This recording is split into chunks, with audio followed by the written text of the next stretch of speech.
Ça ne sert à rien d'apprendre par cœur des listes de mots comme les meubles, la liste des verbes irréguliers, la liste des fruits.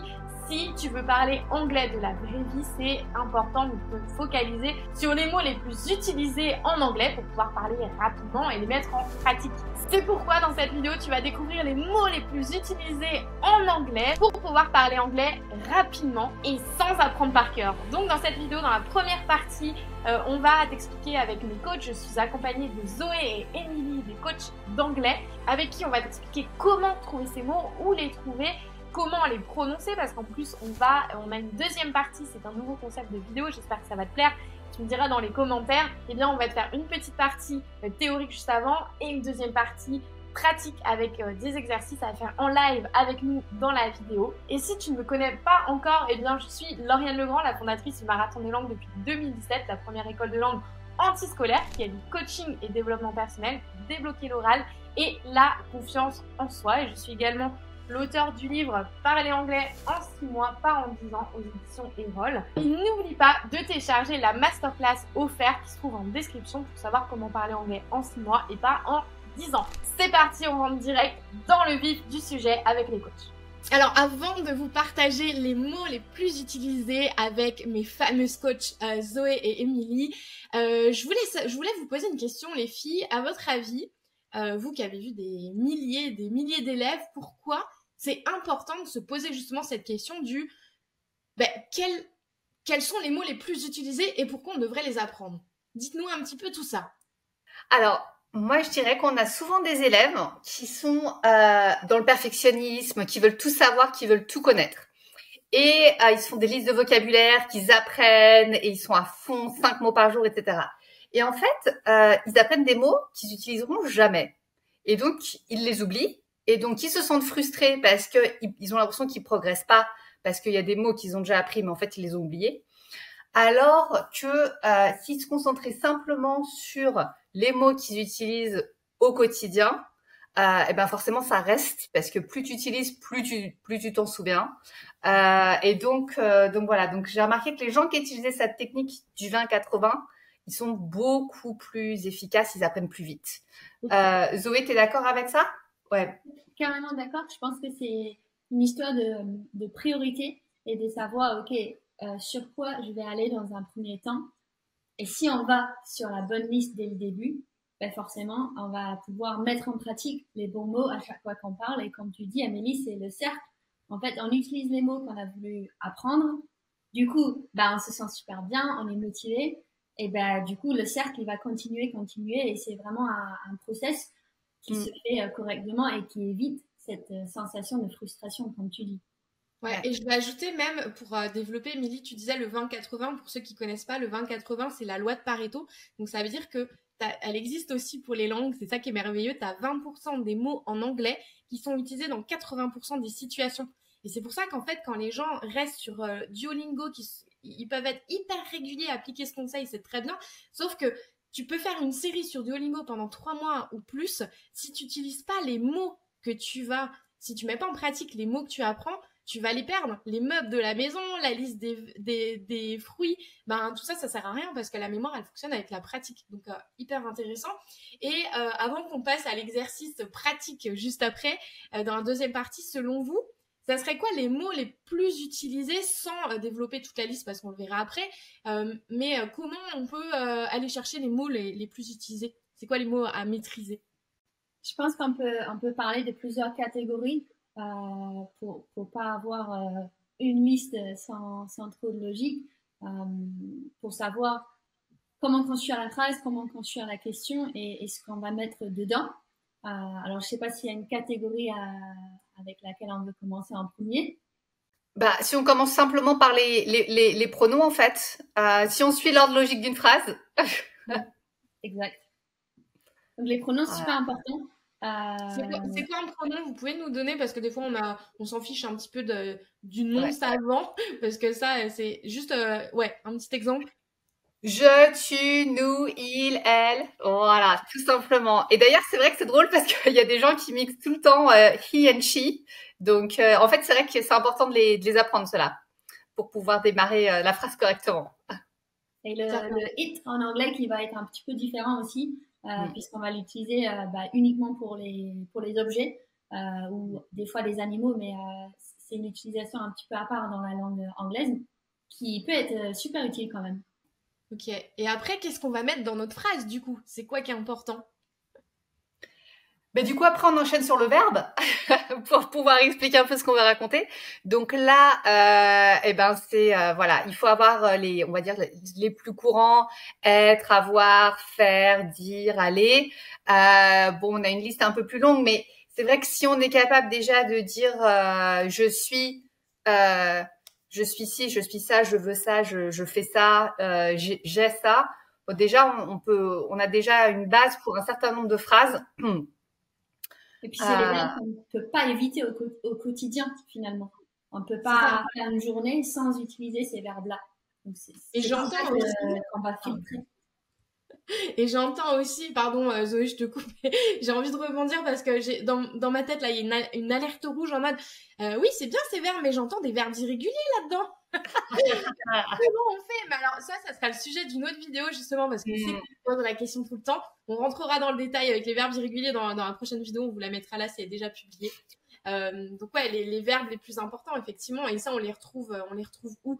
On en parlera après d'ailleurs de comment retrouver ces mots au lieu d'apprendre une liste par cœur, parce que c'est pas ce que l'on recommande d'apprendre par cœur, parce que votre mémoire elle aime pas ça, elle aime pas quand c'est neutre, quand c'est de toute façon vous l'avez vu avec l'école, avec les méthodes classiques, à apprendre par cœur des listes, ça marche pas trop bien. Non, pas du tout. Quand c'est vide, non, ça sert à rien. Désolée, c'est le maracat qui rentre et qui sort. Voilà. Comme d'hab. Et du coup, après, on va avoir les adjectifs qui vont être super utiles. C'est pareil. Grand, petit, bon, pas bon, nouveau, vieux, voilà, tout ça. Donc ça, c'est pareil. La liste, finalement, de ceux qu'on utilise le plus, elle est pas si longue que ça. Donc, elle est vrai, selon des études, il y a genre 600 mots seulement dans la langue qui seraient utiles pour avoir des conversations basiques. Ouais. Donc, sachant qu'il y a plus de 5000 mots dans la langue, on se dit, mais 600, c'est rien du tout au final. Ça peut choquer aujourd'hui, mais effectivement, si on se met sur 5 mots par jour, on se rend compte qu'en quelques mois, c'est réglé cette affaire. Donc, c'est pour ça que c'est intéressant d'être, comme vous le dites, d'être hyper méthodique, d'aller chercher par catégorie et de se focus sur ces mots-là, quoi. Ouais, absolument. Mais ce qu'il faut, c'est essayer de rester sur ces mots-là et pas se laisser déborder par tous les mots qu'on peut trouver à droite à gauche. Si on regarde Netflix, si on regarde, on va dire ah bah tiens, ce mot-là je le connais pas, je vais le chercher, etc. C'est bien parce que du coup on comprend, mais c'est pas forcément le mot qu'il faut mettre dans la liste. Voilà. Sinon ça defeat the object. Ensuite, Zoé, on a les adverbes. Les adverbes, exactement, qui permettent, comme les adjectifs, d'ajouter un peu plus de détails à sa phrase. Dans le même style, il y en a qu'on utilise très couramment. La liste n'est pas bien longue. Et un peu comme on disait, on peut vraiment se focaliser sur les plus courants, mais qui finalement ne vont pas nous servir de façon très régulière. Ouais. Et donc l'adverbe va nous permettre de décrire la fréquence. Mais voilà, les exemples concrets tout simples, en fait, au niveau des adverbes, que en fait, les gens qui nous regardent connaissent déjà. C'est very, more, really, most, only, always, often. En fait, les gens, ils connaissent déjà tout ça. Et donc, en fait, ce qui est d'ailleurs, c'est très intéressant, Lauriane, c'est que ces 600 mots, les gens, en fait, ils se rendent pas compte, mais ils en connaissent déjà, les 3/4. Et moi, je le vois quand je fais des séances de prononciation, je me concentre sur des mots qui font partie de cette liste. Et la plupart du temps, j'ai pas besoin de les traduire. Les gens, ils connaissent. Ils font « Ah, mais en fait, j'ai plein de vocab et tout, c'est génial !» Et je dis « Bah oui, bien sûr que t'as pas de vocab. » C'est ça qui est génial, c'est qu'en fait, ils se rendent pas compte qu'ils connaissent déjà tout ça, mais l'enjeu, en fait, c'est par le manque de pratique, ils les mélangent un petit peu tous. Et ils savent, ils les mélangent tout simplement. Donc du coup, l'enjeu, c'est de les apprendre efficacement, comme on disait tout à l'heure, de mettre en pratique. Et après, vous donnerez d'autres astuces pour pouvoir bien les enregistrer. Trop bien. Et nickel. Est-ce qu'il y a d'autres mots Il y en a plein d'autres de catégories, mais rapidement, vous pouvez donner un peu plus d'exemples? Oui, super rapide, on a les prépositions, donc in, on, at, with, by, etc. Toutes les conjonctions, c'est pareil. En fait, les conjonctions, c'est un grand mot pour and, but, or, because. Voilà, tous ces mots qu'on utilise tous les jours. Et puis après, il y a les noms les plus courants qui reviennent. Voilà, l'école, la vie, la maison, Ouais, ce qui est les gens. intéressant, c'est que grâce à tous ces petits mots, finalement, bah, qu'est-ce qu'on fait? On peut faire une phrase. Une phrase, c'est quoi finalement? C'est 3 mots. Je sais que la plupart d'entre vous, vous essayez de faire des phrases hyper compliquées parce que on est francophone, on est hyper perfectionniste, on veut faire des phrases hyper alambiquées, hyper complexes, alors qu'en fait, au début, on est débutant, donc il faut faire des phrases de débutant. Et une phrase, c'est 3 mots. Sujet, verbe, objet. Point. Et là, on vous les a déjà donnés, donc en fait, vous savez déjà faire des phrases. Et pour vous, du coup, avant de passer sur la deuxième partie où justement on va vous faire pratiquer ces mots pour pouvoir les mémoriser, ça serait quoi quelques stratégies pour apprendre ces mots efficacement, justement, parce que puisque vous les connaissez déjà, maintenant le gap c'est d'aller les apprendre correctement, quoi. Comment on fait pour les mémoriser? C'est quoi ta stratégie, Zoé? Après, je te partage la mienne. C'est peut-être la même. J'étais très flashcards. C'était la stratégie qui fonctionnait pour moi. Et j'ai fait. C'est quoi des flashcards? Le flashcard, c'est des petites cartes. Yes. C'est l'avantage d'être dans une classroom. C'est vrai que c'est des enfants, quoi. Voilà, celles-là, elles sont pour les gamins. C'est le même principe. Donc moi, c'était fait à la main.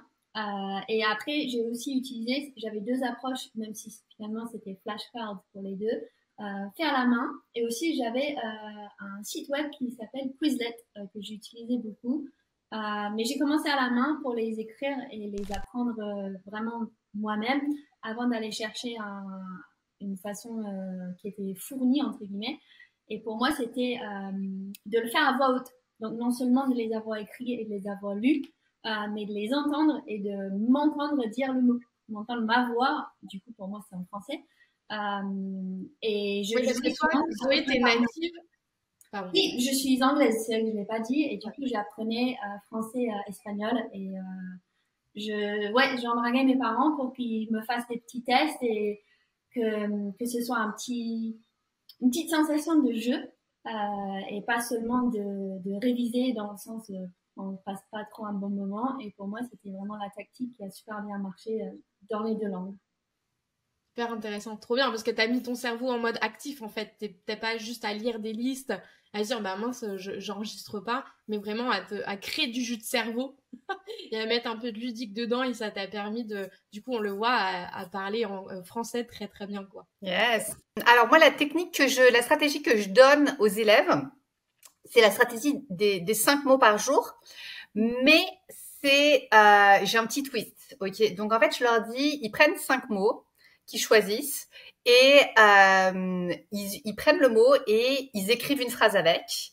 Ils la lisent à haute voix. Ils se l'approprient. Après, s'ils veulent, ils peuvent même aller regarder en ligne, machin, etc., pour voir s'ils l'ont bien utilisé ChatGPT ou voilà, des choses comme ça, pour voir s'ils ont vraiment bien compris le mot, comment l'utiliser.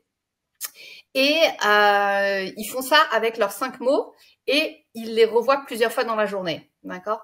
Le lendemain, ils regardent les 5 mots et ils se testent et ils se disent, OK, avec quel mot je me sens vraiment confortable? S'ils se sentent vraiment confortables, ils ont l'impression qu'ils l'ont acquis, hop, ils le changent, ils mettent un nouveau mot. Mais c'est pas 5 nouveaux mots par jour. Il y a des fois, il y a des mots qui rentrent pas. Donc, tant que le mot est pas rentré, en fait, ils le gardent, ils refont des exercices avec jusqu'à ce qu'il l'ait vraiment approprié et après, ils passent à un autre. Parce que sinon, en fait, il y a des gens on a vu des élèves qui arrivent, ils ont 5 mots, ils répètent 15 fois, 20 fois le mot dans la journée, et le lendemain, ils prennent une nouvelle liste, et à la fin de la semaine, ils ont fait, ouais, j'ai vu plein de mots, j'ai vu 35 mots, et quoi, si tu leur demandes c'est quoi, ils sont pas capables de te le dire, ou alors ils savent pas les utiliser correctement. Okay. Donc moi, je préfère qu'on le fasse lentement, mais qu'on le fasse de manière approfondie, comme ça reste. Et puis, c'est vraiment cette idée j'utilise le mot le plus possible dans ma journée quand j'envoie un message à ma Bubble Team, quand je parle avec mon partenaire de langue, voilà. Et après, je fais c'est bon, celui-là, c'est bon, on est potes, je passe à celui d'après. Voilà. Oui, je pense que l'intention de l'utiliser derrière est super importante. Et comme tu dis, en fait, il y a plein d'opportunités dans une seule journée où on peut placer le mot. Surtout si on se base sur les mots quotidiens et simples dès le départ, on ne devrait pas avoir du mal à les placer. Que si on part sur un mot, comme on disait, un peu éloigné, ben forcément, on n'a pas cette opportunité de l'utiliser. Et du coup, le cercle, le cycle, comme on disait tout à l'heure, est moins fluide. Mais si on fait, oui, un message écrit, un vocal, une séance MDL, logiquement, on va pouvoir l'utiliser et ça augmente encore la capacité à ce que ça reste en tête. C'est hyper intéressant ce que vous dites et ça m'inspire beaucoup cette phrase c'est la différence entre être productif et être occupé. Parce que c'est vrai qu'on peut apprendre plein de mots sur la semaine, comme vous l'avez dit, très bien, mais si à la fin tu les maîtrises pas, c'est pas utile. Il vaut mieux en apprendre moins, mais à la fin les connaître et pouvoir les mettre dans une phrase. Et c'est ça qui fait le gap entre ceux qui avancent vite et lentement, entre guillemets, c'est que ceux qui vont apprendre plein de mots, ils vont avoir l'impression d'aller vite, mais en fait, ça sera pas maîtrisé. Alors que si c'est comme en course à pied, on dit il faut courir lentement pour aller vite. Et là, c'est exactement la même stratégie. Et petite précision pour le vocab, vous avez dit Bubble Teams. Bubble Teams, c'est quoi? C'est des groupes de motivation au sein de notre programme marathon d'anglais que vous animez. Et MDL, c'est le marathon des langues. Voilà, les sessions en live avec vous. Donc trop intéressant, trop bien. Merci les filles, grosse pépite. Dites-nous dans les commentaires si ça vous parle, tout ça, si c'est des choses que vous mettez en pratique ou pas. Du coup, ce que je vous propose, c'est qu'on passe avant de passer à la deuxième partie, parce que je suis sûre qu'on va nous demander mais j'ai trouvé où tous ces mots, etc. On va vous donner une partie justement dans la deuxième partie de cette vidéo où vous allez pouvoir les répéter et même améliorer la prononciation des mots, etc. Et si vous voulez aller plus loin, dans le livre, le fameux livre Parler anglais en 6 mois, pas en 10 ans, vous avez des bonus avec les fiches dedans et vous allez retrouver tous les mots que vous trouverez en description de cette vidéo pour le commander. Deuxième partie de cette vidéo, coucou à tous ceux qui nous rejoignent, qui ont jumpé directement sur cette partie. Est-ce qu'on peut commencer par les mots, je pense que c'est plus utile, peut-être par des verbes. Est-ce qu'on se prend une petite liste et on se dit, vous nous faites un peu la prononciation? Et puis comme ça, on laisse un petit moment et les gens peuvent répéter et les intégrer. Oui. Voilà, allez, c'est parti. Be, have, do, say, go, get, make, know, think, take, see, come, want, look, use, find, give, tell, work, call. I am late today. I have 5 bikes. There is so much to do today. I need to say something important. I'm going to the swimming pool after this call. I need to get a new laptop. Tomorrow, I will make a cake. Yesterday, I was thinking about you. I need to take a break. Would you like to come to the cinema with me? I want to go on holiday. Look, look, it stopped raining. I am using my new vocabulary. Where is my phone? I can't find my phone. Can you give me the keys? I need to tell you a story.